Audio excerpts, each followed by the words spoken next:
Halo semuanya, balik lagi nih bareng Rashid di sini Dengan Rita dan saya Sekar di podcast Esa Unggul Talk. Iya. Yang episode berapa nih? Udah nggak kehitung, udah males ngitungnya. Nggak usah ngitung lagi ya, pokoknya dilihat aja di Instagram kita, di YouTube kita, di Spotify. Waduh, Oke. Banyak banget. oh, banyak dong. Nah hari ini tuh kita kedatangan tamu dari KSR.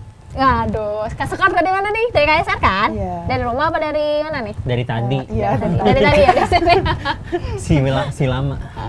Sekar sekarang jurusan apa? Aku dari ilmu gizi Ilmu gizi semester? semester 5. Semester 5. Iya. Ke aura seniornya kelihatan ya?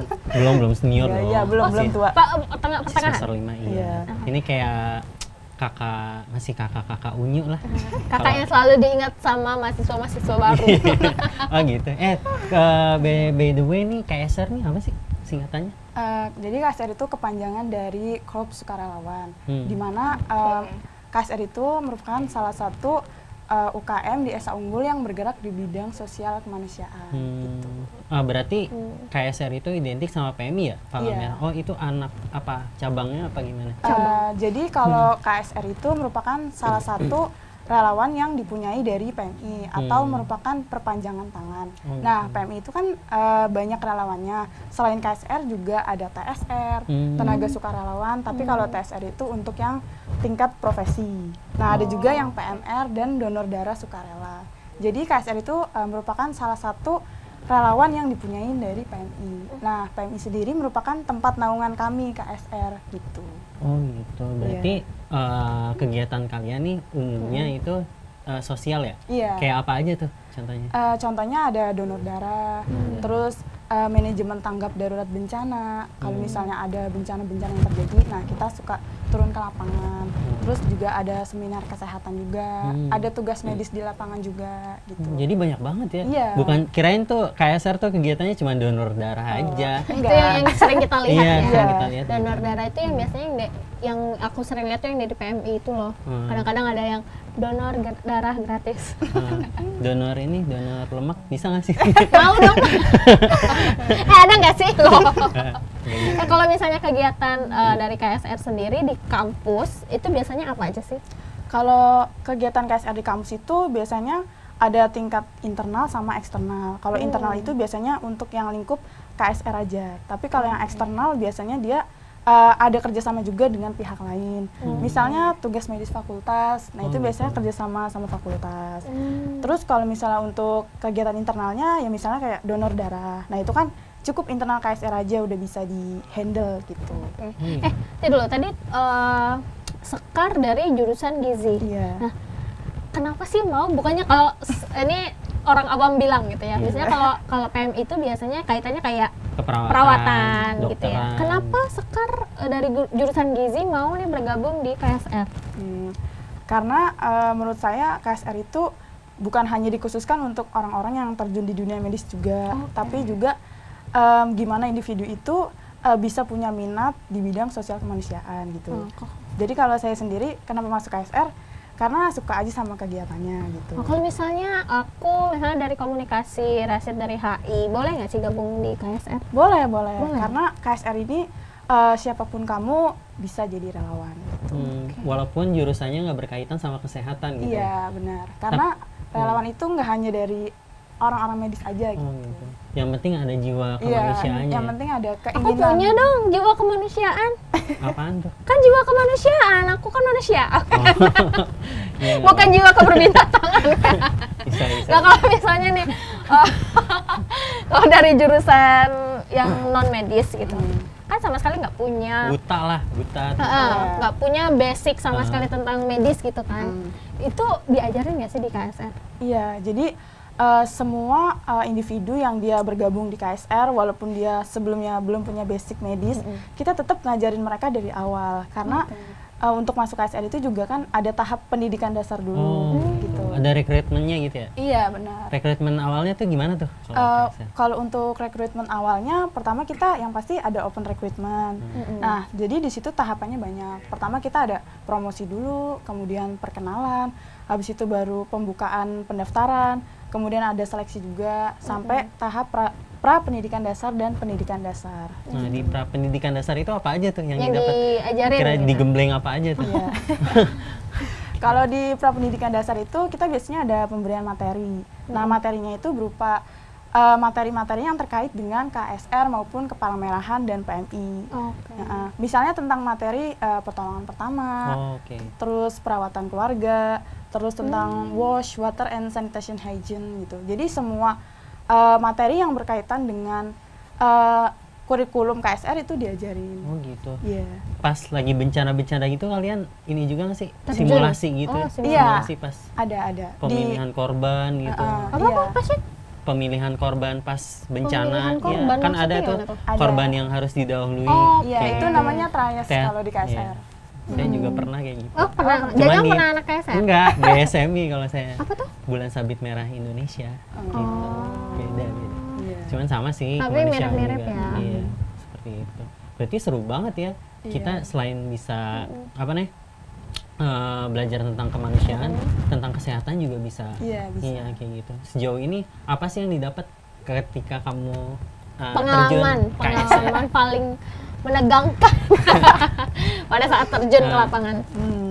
Kalau yang didapat dari KSR sih saya rasa banyak banget ya. Selain pengalaman, terus ilmu yang lebih update di luar prodi, juga dapat relasi juga. Karena kan UKM itu kan satu universitas gitu. Dan juga kita kan afiliasinya sama PMI. Jadi relasinya lebih luas. Terus ketika pengalaman di lapangan itu kita juga dapat apa ya, kayak gambaran kejadian baru gitu yang nggak kita dapat di kelas gitu. Iya sih. Deg-degannya sih, kalau kan kalian pasti tadinya pas bencana misalnya. Iya. Pas bencana tuh gimana? Kalau ketemu korban-korban yang udah aduh gimana gitu. Kalau pas turun di lapangan sih deg-degan sih enggak, cuman kayak agak khawatir gitu, bisa nggak ya kita nolongin korban gitu, karena kan nggak boleh sembarangan. Jangan sampai juga kita nolongin korban malah jadinya kita yang jadi korban gitu. Jadi kita sendiri harus aman sebelum nolongin korban. Harus proteksi diri. Iya, harus proteksi diri, aman lingkungan juga. Nah, tadi kan udah diceritain nih, kira-kira peristiwa apa aja nih yang pernah kamu Alami selama di lapangan? Kalau aku sendiri sih pernah ngalamin di bencana kebakaran sama kebanjiran. Kalau di kebakaran itu kita turunnya itu pas malam-malam.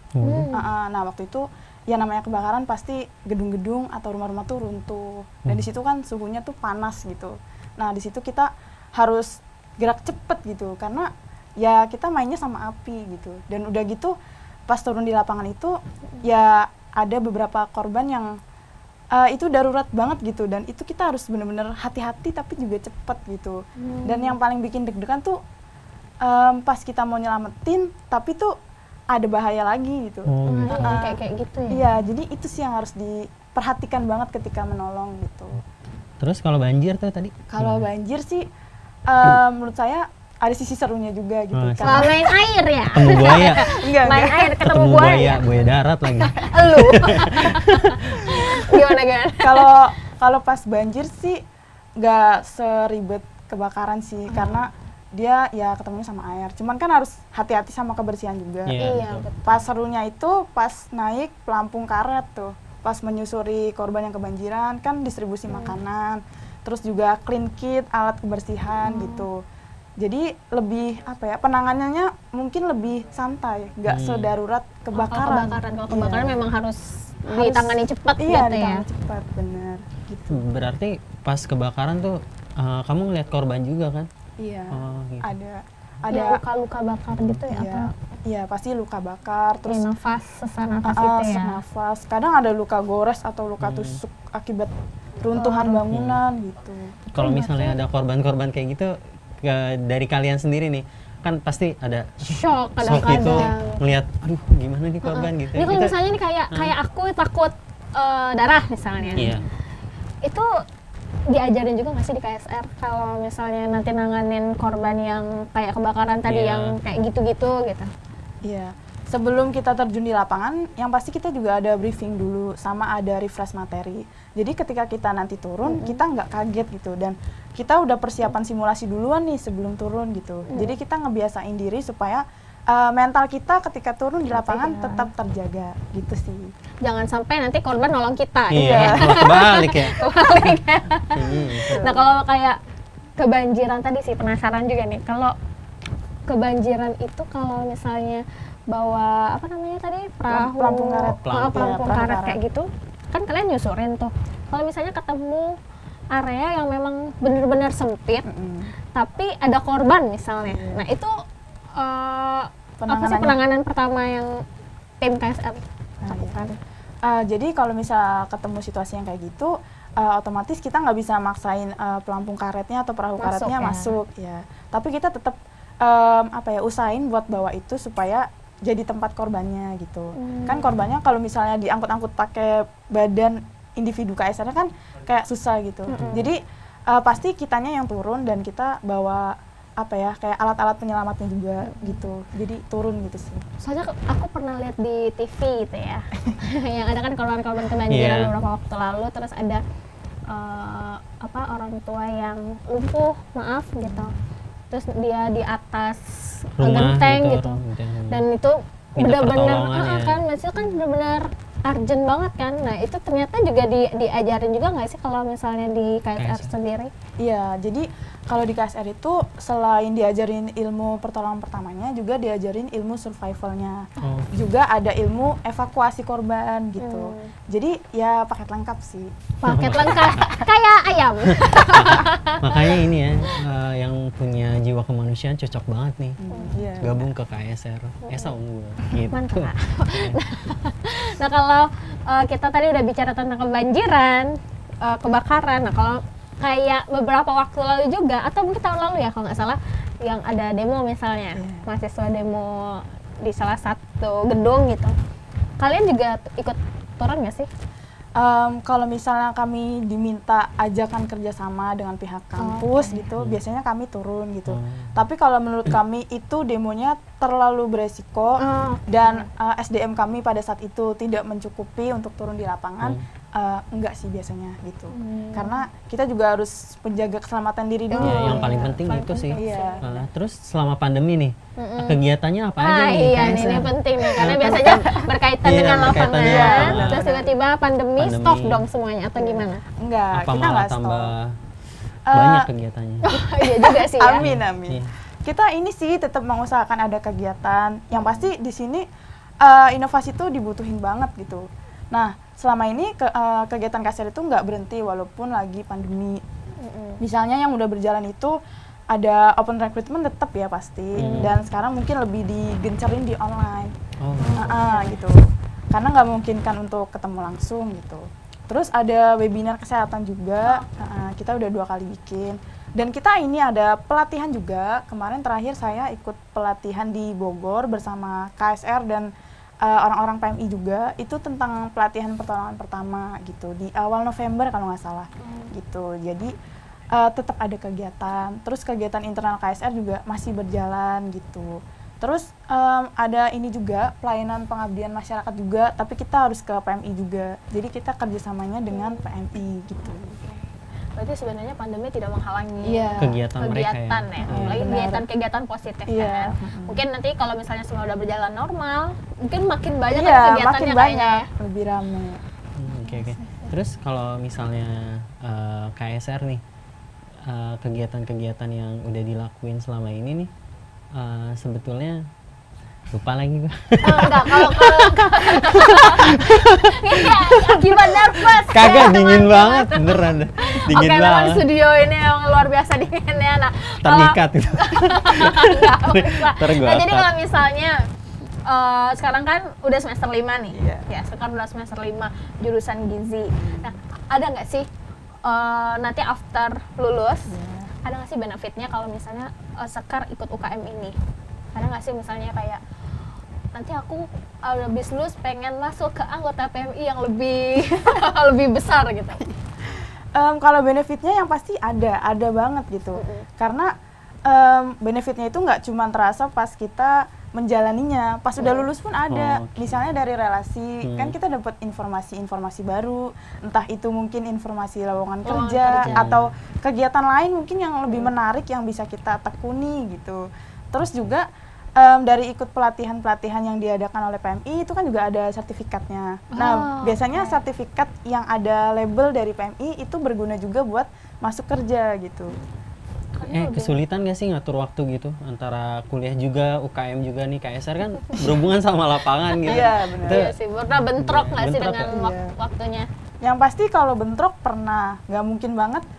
Kalau misalnya yang ikut UKM nggak bentrok dengan kuliah itu biasanya sih jarang. Pasti ada ya. waktu bentroknya. Ciri-ciri waktu. Iya, gitu. benar. Ciri-ciri waktu apa ciri-ciri pandang? Kayaknya seringan bolos, lebih sering bolos. Cuman di sini diatur sih skala prioritasnya. Jadi gimana caranya supaya antara kuliah dan UKM itu tetap bisa berjalan selaras gitu. Jadi nggak meninggalkan salah satu. Beriringan. Iya. Jadi nanti UKM-nya jalan, jalan. lulus pun tepat waktu. Iya, benar. Nikah juga tepat waktu, itu paling penting. Itu penting. Bapak penting. Penting dong. Semua orang penting ya. Penting. Iya dong. penting ya. Kalau di KSR kan biasanya kan di EWD tuh biasanya menampilkan ini nih. Atraksi. Iya. Waduh, atraksi. Iya. Ya. Itu sebelumnya udah diplot apa gimana sih? Iya, jadi kalau pas atraksi itu kita tentu bikin skenario-nya dulu. Nah, setiap tahun itu pasti kita bikin skenario-nya itu berbeda supaya ada inovasi lah, nggak sama, nggak monoton juga gitu. Dan biasanya kita melibatkan kerjasama sama orang lain juga gitu. Misalnya yang jadi TBO atau korban. TBO itu kepanjangannya tenaga bantuan operasional gitu.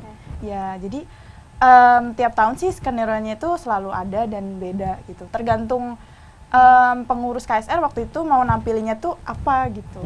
Gitu sih. Yang ditandu-tandu Iya, itu iya. kan sih. Iya. Ya kan soalnya waktu tahun lalu itu gue ngelihat anak KSR yang lari-larian sambil bawa-bawa tandu. Bawa tandu, gitu. bawa tas paper. Berarti kalian juga apa namanya latihan fisik juga nggak sih? Iya benar. Iya kan? Ada selalu latihan fisik supaya fisik kita kuat dan terbiasa ketika membawa beban atau menolong korban di lapangan. Kalau misalnya membawa beban tadi, cowok cewek dibedain nggak sih? Misalkan aku nih pingsan misalnya, yang nandu kalau misalnya tidak ada cowok, haruskah cewek yang turun langsung atau gimana?